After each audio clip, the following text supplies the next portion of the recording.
Magandang araw mga kabengbeng, no. So nagpintura tayo ng L96 na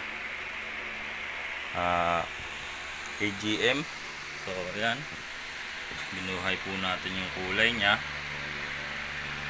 Sabi ni sir ay all black na lang din. So itong part na to, medyo binuhay ko lang yung kulay nya kasi plastic po ito. So hindi po ganun kakapal yung ginawa ko dyan na pagpintura, kasi plastic to, hindi ganun kakapit yung pintura. So manipis lang yung ginawa ko dyan, pero tingnan nyo, buhay na po yung kulay niyan. Pati dito sa mga small parts, yan detailed to, dinetail ko po yan.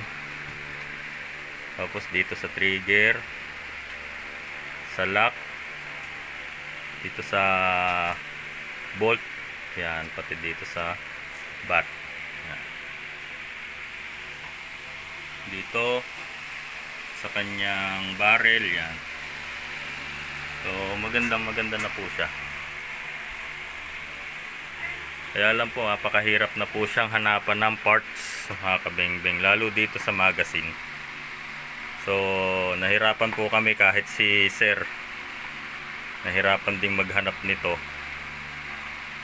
Nagtry mag-order sa UK, pero kasamaang palad, hindi raw nagsiship yung taga UK ng to Philippines, hanggang UK lang.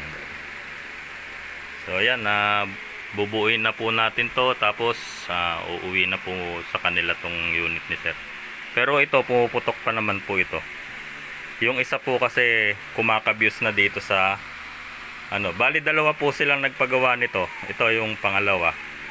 So yung isa, sinusubukan pa rin natin kung mako-convert natin yung magazine sa ibang magazine, kasi wala na pong mabibilihan ng magazine na ganito. So ito ay pinapinturahan na lang ni sir, tapos papauwi na lang po natin sa kanya.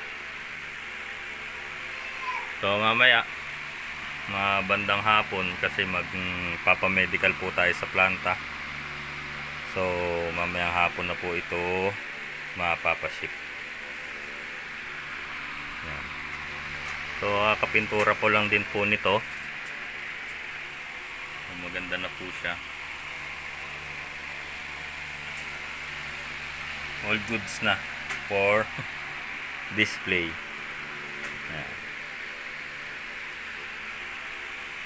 So yun lang mga kabengbeng, sana nagustuhan niyo pagkakapintura ko. So ito, niliha ko muna yan bago ko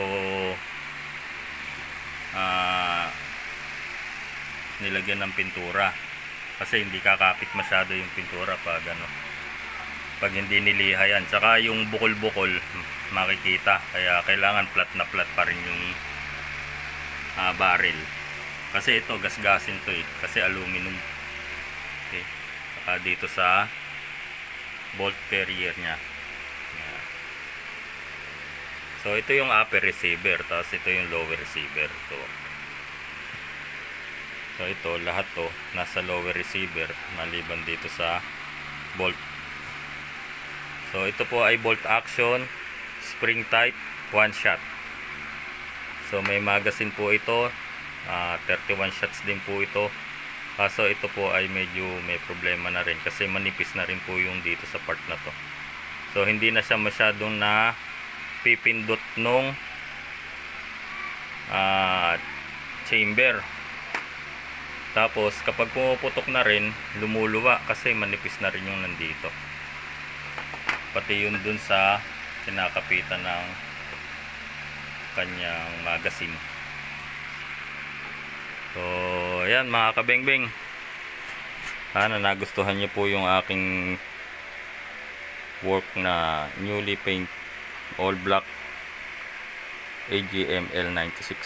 Maraming salamat po. Buhay po tayong lahat.